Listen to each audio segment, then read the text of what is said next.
ਸ਼ਰਮਾ ਜੀ, ਖਬਰਾਂ ਦੇ ਵੱਲ ਆਈਏ ਤੇ ਸ਼ੁਰੂਆਤ ਕਰੀਏ ਮੁੱਖ ਮੰਤਰੀ ਤੋਂ। ਮੁੱਖ ਮੰਤਰੀ ਬਾਰੇ ਅਕਸਰ ਇਹ ਚਰਚਾ ਰਹਿੰਦੀ ਹੈ ਵੀ ਜਦੋਂ ਦਿੱਲੀ ਗਏ ਨੇ, ਵੈਸੇ ਤਾਂ ਇਹ ਜੇ ਆਪਾਂ ਤਥਾਤਮਕ ਗੱਲ ਕਰੀਏ ਤਾਂ ਸ਼ਾਇਦ ਹੋਰ ਵੀ ਵਧੀਆ ਲੱਗੂਗੀ, ਤਾਂ ਉਸ ਤੋਂ ਬਾਅਦ ਪੰਜਾਬ ਦੇ ਕਿਸੇ ਨਾ ਕਿਸੇ ਹੱਕ ਦੇ ਡਾਕੇ ਦੇ ਬਾਰੇ ਖਬਰ ਜ਼ਰੂਰ ਆਈ ਹੈ। ਮੁੱਖ ਮੰਤਰੀ ਦਿੱਲੀ ਗਏ ਇਸ ਵਾਰੀ ਤੇ ਪਿੱਛੋਂ ਉਹਨਾਂ ਨੇ ਕਹਿੰਦੇ ਪਾਣੀ ਕੰਟਰੋਲ ਕਰ ਲਿਆ ਜੀ। ਪ੍ਰਵੀਨ ਜੀ, ਪੰਜਾਬ ਦੇ ਮੁੱਖ ਮੰਤਰੀ ਭਗਵੰਤ ਮਾਨ ਦਿੱਲੀ ਦੇ ਵਿੱਚ ਕੇਂਦਰ ਸਰਕਾਰ ਦੇ ਨੁਮਾਇੰਦਿਆਂ ਨੂੰ, ਮੰਤਰੀਆਂ ਨੂੰ ਮਿਲਣ ਲਈ ਜਾਂਦੇ ਨੇ। ਪਰ ਇਹ ਹੋਣਾ ਚਾਹੀਦਾ ਹੈ ਜੀ ਕਿ ਸੂਬੇ ਦਾ ਮੁੱਖ ਮੰਤਰੀ ਕੇਂਦਰ ਦੇ ਮੰਤਰੀਆਂ ਤੱਕ ਪਹੁੰਚ ਕਰੇ ਤੇ ਪੰਜਾਬ ਦੇ ਆਪਣੇ ਸੂਬੇ ਦੇ ਮਸਲਿਆਂ ਦੇ ਲਈ ਚਾਰਜੋਈ ਕਰੇ। ਇਹਦੇ ਵਿੱਚ ਕੋਈ ਮਾੜੀ ਗੱਲ ਨਹੀਂ। ਜੀ ਜੀ, ਸਹੀ ਹੈ, ਸਹੀ ਬਿਲਕੁਲ। ਔਰ ਇਹ ਉਸ ਸਮੇਂ ਹੋਰ ਵੀ ਜ਼ਰੂਰੀ ਹੋ ਜਾਂਦਾ ਜਦੋਂ ਕੇਂਦਰ ਕੰਟਰੋਲ ਕਰ ਰਿਹਾ ਹੋਵੇ ਸਾਰਾ ਕੁਝ। ਫਿਰ ਤੁਹਾਡਾ ਬਾਰ-ਬਾਰ ਉੱਥੇ ਜਾਣਾ, ਪੈਰ ਨੱਪਣਾ, ਆਪਣੀ ਗੱਲ ਰੱਖਣੀ ਹੋਰ ਵਾਜਬ ਤੇ ਜ਼ਰੂਰੀ ਬਣ ਜਾਂਦਾ। ਜੀ ਸਹੀ ਹੈ। ਪਰ ਮੁੱਖ ਮੰਤਰੀ ਭਗਵੰਤ ਮਾਨ ਜਦੋਂ ਪੰਜਾਬ ਦੀ ਵਿਧਾਨ ਸਭਾ 'ਚ ਬੋਲਦੇ ਨੇ, ਮੁੱਖ ਮੰਤਰੀ ਭਗਵੰਤ ਮਾਨ ਜਦੋਂ ਪੰਜਾਬ 'ਚ ਮੀਡੀਆ ਮੂਹਰੇ ਬੋਲਦੇ ਨੇ, ਮੁੱਖ ਮੰਤਰੀ ਭਗਵੰਤ ਮਾਨ ਜਦੋਂ ਕਾਰ ਦੇ ਵਿੱਚੋਂ ਨਿਕਲ ਕੇ ਪੰਜਾਬ ਦੀਆਂ ਸੜਕਾਂ ਤੇ ਬੋਲਦੇ ਨੇ, ਮੁੱਖ ਮੰਤਰੀ ਭਗਵੰਤ ਮਾਨ ਜਦੋਂ ਪੰਜਾਬ ਦੀਆਂ ਸੱਥਾਂ 'ਚ ਬੋਲਦੇ ਨੇ, ਤਦ ਉਹਨਾਂ ਦੀ ਸੁਰ ਵੀ ਉੱਚੀ ਹੁੰਦੀ ਹੈ ਤੇ ਤਦ ਅੰਦਾਜ਼ ਵੀ ਵੱਖਰਾ ਹੁੰਦਾ। ਦਿੱਲੀ ਜਾਂਦਿਆਂ ਹੀ ਉਹਨਾਂ ਦੀ ਸੁਰ ਵੀ ਮੱਠੀ ਪੈ ਜਾਂਦੀ ਹੈ ਤੇ ਅੰਦਾਜ਼ ਵੀ ਕਿਤੇ ਗਵਾਚ ਜਾਂਦਾ। ਸਹੀ ਹੈ। ਜਿੰਨੀ ਵਾਰ ਦਿੱਲੀ ਗਏ ਨੇ ਉੱਥੇ ਜਾ ਕੇ ਗੱਲ ਨਹੀਂ ਨਿਕਲਦੀ, ਉੱਥੇ ਜਾ ਕੇ ਬੋਲ ਨਹੀਂ ਨਿਕਲਦੇ, ਜੀਭ ਥਥਰਾਉਣ ਵੀ ਲੱਗ ਜਾਂਦੀ ਹੈ ਤੇ ਲੱਤਾਂ ਕੰਬਣ ਵੀ ਲੱਗ ਜਾਂਦੀਆਂ। ਔਰ ਇਹ ਵਰਤਾਰਾ ਅਸੀਂ ਕੱਲ ਵੀ ਦੇਖਿਆ ਜੀ।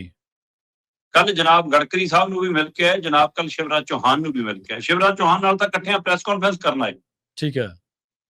ਸ਼ਿਵਰਾਜ ਚੌਹਾਨ ਦੀ ਖੜੀ ਹਾਜ਼ਰੀ 'ਚ ਮੁੱਖ ਮੰਤਰੀ ਤੋਂ ਬੋਲ ਨਹੀਂ ਹੋ ਰਿਹਾ ਸੀ। ਤੁਸੀਂ ਉੱਥੇ ਕਿਸਾਨੀ ਮਸਲੇ ਚੱਕਦੇ ਨਾ ਫਿਰ ਉਹਦੇ ਸਾਹਮਣੇ ਖੜ ਕੇ। ਸਹੀ ਹੈ, ਬਿਲਕੁਲ। ਤੁਸੀਂ ਉੱਥੇ ਪੰਜਾਬ ਦਾ ਜਿਹੜਾ ਹੜ੍ਹਾਂ ਦਾ ਮੁਆਵਜ਼ਾ ਨਹੀਂ ਮਿਲਿਆ ਉਹਦੀ ਗੱਲ ਕਰਦੇ ਆ ਉਹਦੇ ਸਾਹਮਣੇ ਖੜ ਕੇ। ਮੈਂ ਨਹੀਂ ਕਹਿੰਦਾ ਕਿ ਇੱਟਾਂ ਰੋੜੇ ਮਾਰਨੇ ਹੁੰਦੇ ਨੇ, ਨਾ ਸਹੀ ਹੈ, ਬਿਲਕੁਲ। ਤੁਹਾਨੂੰ ਤਰਕ ਆਧਾਰਿਤ ਸਭਿਅਕ ਤਰੀਕੇ ਨਾਲ ਆਪਣੀ ਗੱਲ ਨੈਸ਼ਨਲ ਮੀਡੀਆ 'ਚ ਰੱਖਣੀ ਕਿਉਂ ਨਹੀਂ ਆਉਂਦੀ ਫਿਰ? ਸਹੀ ਹੈ।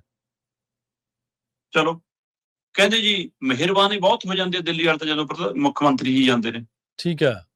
ਮੁੱਖ ਮੰਤਰੀ ਜੀ ਕਹਿੰਦੇ ਮੈਂ ਗਡਕਰੀ ਸਾਹਿਬ ਨੂੰ ਮਿਲਿਆ, ਮੈਂ ਕਿਹਾ ਜੀ 170 ਕਰੋੜ ਦਾ ਸਾਡਾ ਕੰਮ ਰੁਕਿਆ ਹੋਇਆ। ਕਹਿੰਦੇ ਹੁਣ ਤਾਂ 400 ਕਰੋੜ ਦਿੱਤੇ ਆਪਾਂ ਨੂੰ। ਅੱਛਾ। ਮੈਂ ਸ਼ਿਵਰਾਜ ਚੌਹਾਨ ਜੀ ਨੂੰ ਮਿਲਿਆ, ਉਹ ਕਹਿੰਦੇ ਨਾ ਬਦਲਵੀਂ ਫਸਲ ਵਾਲਾ ਮਸਲਾ ਇਹ ਵੀ ਹੱਲ ਹੈ, ਖਾਦ ਵਾਲਾ ਮਸਲਾ ਤੁਹਾਨੂੰ ਕਮੀਆਂ ਨਹੀਂ ਹੋਣ ਦਿੰਦੇ। ਮਤਲਬ ਜੇ ਹਰ ਵਾਰ ਤੁਸੀਂ ਜਿੰਨੀ ਵਾਰ ਦਿੱਲੀ ਜਾਂਦੇ ਹੋ ਤੇ ਕਹਿੰਦੇ ਹੋ ਲਓ ਜੀ ਮੈਂ ਤਾਂ ਬਾਗੋ ਬਾਗ ਕਰਤਾ, ਮੇਰੀ ਤਾਂ ਅਮਿਤ ਸ਼ਾਹ ਨੇ ਵੀ ਸੁਣ ਲਈ, ਮੇਰੀ ਤਾਂ ਇਹਨੇ ਵੀ ਸੁਣ ਲਈ, ਮੇਰੀ ਉਹਨੇ ਵੀ ਸੁਣ ਲਈ, ਤੇ ਫਿਰ ਪੰਜਾਬ ਦੇ ਮਸਲੇ ਕਿਉਂ ਨਹੀਂ ਹੱਲ ਹੋ ਗਏ ਹੁਣ ਤੱਕ ਸਾਰੇ? ਸਹੀ ਹੈ। ਜੇ ਤੁਹਾਡੀ ਇੰਨੀ ਸੁਣੀ ਜਾਂਦੀ ਹੈ। ਸਹੀ ਹੈ, ਬਿਲਕੁਲ। ਤੇ ਇਸ ਲਈ ਇਹ ਮਹਿਜ ਇੱਕ ਗੁਲਦਸਤੇ ਦੇਣਾ ਤੇ ਮਹਿਜ ਇੱਕ ਡਰਾਮੇ ਕਰਨਾ, ਇਸ ਤੋਂ ਬਾਅਦ ਕਿ ਕੁਛ ਨਹੀਂ ਗਾ। ਔਰ ਗੱਲ ਤੁਹਾਡੀ ਦਰੁਸਤ ਹੈ ਕਿ ਦਿੱਲੀ ਜਾਂਦੇ ਨੇ ਤੇ ਖਿਚੜੀ ਨਵੀਂ ਪੱਕ ਜਾਂਦੀ ਹੈ।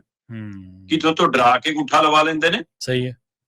ਕਿ ਤੁਹਾਨੂੰ ਧਮਕਾ ਲੈਂਦੇ ਨੇ, ਕਿ ਤੁਹਾਨੂੰ ਅੰਦਰ ਪੜੋਸ ਲੈਂਦੇ ਨੇ, ਕਿ ਤੁਹਾਨੂੰ ਇਹੋ ਜਿਹਾ ਕੋਈ ਰੂਹ ਅਫਜਾ ਪਲਾਉਂਦੇ ਨੇ ਕਿ ਤੁਹਾਡੀ ਜੀਭ ਥਥਰਾਉਣ ਲੱਗ ਜਾਂਦੀ ਹੈ। ਕਾਰਨ ਕੀ ਆ? ਸਹੀ ਹੈ, ਬਿਲਕੁਲ।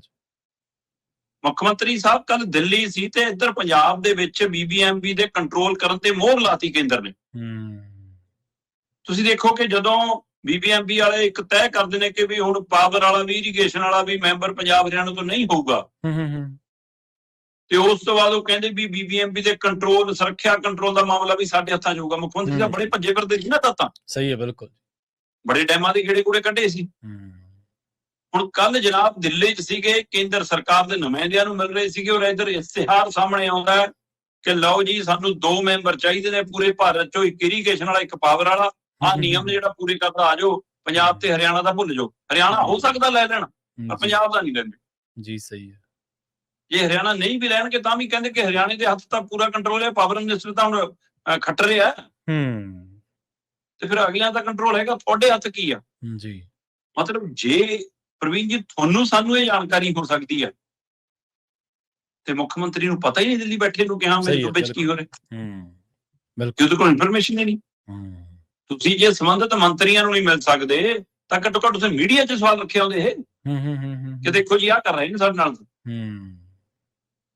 ਤੇ ਉਹ ਬਹੁਤ ਕਹਿਣ ਨੂੰ BJP ਵਿਤਕਰਾ ਕਰਦੀ ਆ, ਕੇਂਦਰ ਧੱਕਾ ਕਰਦਾ, ਕੇਂਦਰ ਵਧੀਕੀ ਕਰਦੀ ਆ, ਉੱਥੇ ਉਹਨਾਂ ਦੇ ਸਾਹਮਣੇ ਖੜ ਕੇ ਕਿਉਂ ਨਹੀਂ ਗੱਲ ਹੁੰਦੀ? ਨਾ ਉੱਥੇ ਤੁਸੀਂ ਮੀਡੀਆ 'ਚ ਕਿਹੜਾ ਇਤਰਾਜ਼ ਜਤਾਇਆ, ਦੱਸੋ ਆ ਕੇ ਮੀਡੀਆ ਨੂੰ। ਸੋ ਇਸ ਲਈ ਕਦੇ ਕਦੇ ਤਾਂ ਇੰਝ ਲੱਗਦਾ ਕਿ ਜਿਵੇਂ ਫਿਕਸ ਮੈਚ ਹੋਵੇ ਕਿ ਭਗਵੰਤ ਮਾਨ ਜੀ ਸਾਰਾ ਕੁਝ ਕੇਂਦਰ ਦੇ ਹੱਥ ਆਪ ਹੀ ਕੁੰਜੀਆਂ ਫੜਾ ਰਹੇ ਹੋਣ ਕਿ ਕਰੋ ਕੰਟਰੋਲ। ਕੰਟਰੋਲ ਤਾਂ ਵੈਸੇ ਵੀ ਉਹਨਾਂ ਦਾ ਬਿਨਾਂ ਸਰਕਾਰ ਤੋਂ ਹੀ ਅੱਧੇ ਤੋਂ ਵੱਧ ਪੰਜਾਬ ਤੇ 50 ਕਿਲੋਮੀਟਰ ਦੇ ਹਵਾਲੇ ਨਾਲ ਹੈਗਾ, ਹੈ ਨਾ। ਆ ਹੁਣ BBMP ਦੇ ਹਵਾਲੇ ਨਾਲ ਹੈਗਾ, ਜਦੋਂ ਪਾਣੀ ਆ ਵੀ ਉਹਨਾਂ ਕੋਲ, ਪਾਵਰ ਦਾ ਵੀ ਉਹਨਾਂ ਕੋਲ, ਸਾਰਾ ਕੁਝ ਉਹਨਾਂ ਕੋਲ ਹੈ। ਫਿਰ ਸਾਡੇ ਹੱਥ ਕੀ ਹੈ ਜਨਾਬ? ਚੰਡੀਗੜ੍ਹ ਉਹ ਕੰਟਰੋਲ ਕਰੀ ਬੈਠੇ ਨੇ, ਯੂਨੀਵਰਸਿਟੀਆਂ ਦੇ ਵਿੱਚੋਂ ਭਾਸ਼ਾ ਤੁਹਾਡੀ ਨੂੰ ਬਾਹਰ ਕਰ ਰਹੇ ਨੇ, ਤੇ ਤੁਸੀਂ ਕਹਿ ਰਹੇ ਹੋ ਜੀ ਸਾਨੂੰ ਨਿੰਦਾ ਕਰਦੇ ਆ ਜੀ ਅਸੀਂ, ਜਿਹੜੀਆਂ ਕਾਰਵਾਈਆਂ ਹੋ ਰਹੀਆਂ ਨੇ। ਮਤਲਬ ਸਰਕਾਰਾਂ ਨਿੰਦਾ ਕਰਦੀਆਂ ਹੁੰਦੀਆਂ, ਸਰਕਾਰਾਂ ਐਕਸ਼ਨ ਲੈਂਦੀਆਂ ਹੁੰਦੀਆਂ ਜੀ, ਬਿਲਕੁਲ। ਤੇ ਇਸ ਲਈ ਇਹ ਕੇਂਦਰ ਦੇ ਕੰਟਰੋਲ 'ਚ ਮੁੱਖ ਮੰਤਰੀ ਭਗਵੰਤ ਮਾਨ ਦਾ ਬਰਾਬਰ ਦਾ ਯੋਗਦਾਨ ਹੈ ਜਨਾਬ। ਸਹੀ ਹੈ, ਬਿਲਕੁਲ। ਜਦੋਂ ਆਪ ਉੱਥੇ ਜਾ ਕੇ ਹਵਾਲੇ ਕਰਿਓ ਨਾ, ਫਿਰ ਤਾਂ ਬਰਾਬਰ ਦਾ ਹੀ ਕਿਹਾ ਜਾਊਗਾ। ਇੱਕ ਗੱਲ ਹੋਰ ਵੀ ਸ਼ਰਮਾ ਜੀ ਨੋਟ ਕਰਨ ਵਾਲੀ ਆ, ਉਹ ਇਹ ਕਿ ਮੁੱਖ ਮੰਤਰੀ ਸਾਹਿਬ ਕਹਿੰਦੇ ਸਾਨੂੰ ਤਾਂ 70 ਕਰੋੜ ਹੀ ਚਾਹੀਦਾ ਸੀਗਾ। ਜੇ 70 ਕਰੋੜ ਚਾਹੀਦਾ ਸੀ, ਫਿਰ ਜਿਹੜਾ ਰੂਰਲ ਡਿਵੈਲਪਮੈਂਟ ਫੰਡ ਵਾਲਾ ਜਿਹੜਾ ਕੇਸ ਆ, ਉਹ ਸੁਪਰੀਮ ਕੋਰਟ 'ਚ ਲੈ ਕੇ ਕਾਹਤੋਂ ਗਏ ਆ? ਹੁਣ ਵਾਪਸ ਲੈ ਲਓ ਫਿਰ। ਐਵੇਂ ਕਿਉਂ ਉੱਥੇ ਵਕੀਲਾਂ ਨੂੰ ਗਧੀ ਗੇੜ 'ਚ ਪਾਇਆ? ਜੇ ਤੁਹਾਨੂੰ 70 ਕਰੋੜ ਹੀ ਚਾਹੀਦਾ, ਫਿਰ ਜਾਂ ਹੜ੍ਹਾਂ ਵਾਲਾ 13,000 ਕਰੋੜ, ਇਹ ਸਾਰੇ ਝਗੜੇ ਕਿਉਂ ਕਰਦੇ ਆ? ਜਦੋਂ ਉੱਥੇ ਜਾ ਕੇ ਗੱਲ ਹੀ ਨਹੀਂ ਰੱਖਣੀ, ਕਹਿਣਾ ਹੀ ਉਹਨਾਂ ਵਾਂਗੂ ਆ ਜੋ ਉਹ ਚਾਹੁੰਦੇ ਨੇ, ਫਿਰ ਤਾਂ ਤੁੱਕ ਨਹੀਂ ਬਣਦੀ ਹੋਰਾਂ ਚੀਜ਼ਾਂ ਦੇ ਉੱਤੇ ਲੜਾਈ ਲੜਨ ਦੀ। ਲੜਾਈ ਇਹ ਰਾਜਨੀਤਿਕ ਨਹੀਂ ਲੜਦੇ, ਅਸਲ ਨਹੀਂ ਲੜਦੇ, ਬਿਲਕੁਲ ਬਿਲਕੁਲ। ਅਦਾਲਤੀ ਲੜਾਈ ਲੜਦੇ ਜਿਹਨੂੰ ਡੰਗ ਟਪਾਈ ਕਿਹਾ ਜਾਊਗਾ। ਰਾਜਨੀਤਿਕ ਤੇ ਰਾਜਨੀਤਿਕ ਲੜਾਈ ਲੜਦੀਆਂ ਹੁੰਦੀਆਂ ਨੇ। ਸਹੀ ਹੈ, ਬਿਲਕੁਲ ਬਿਲਕੁਲ ਜੀ।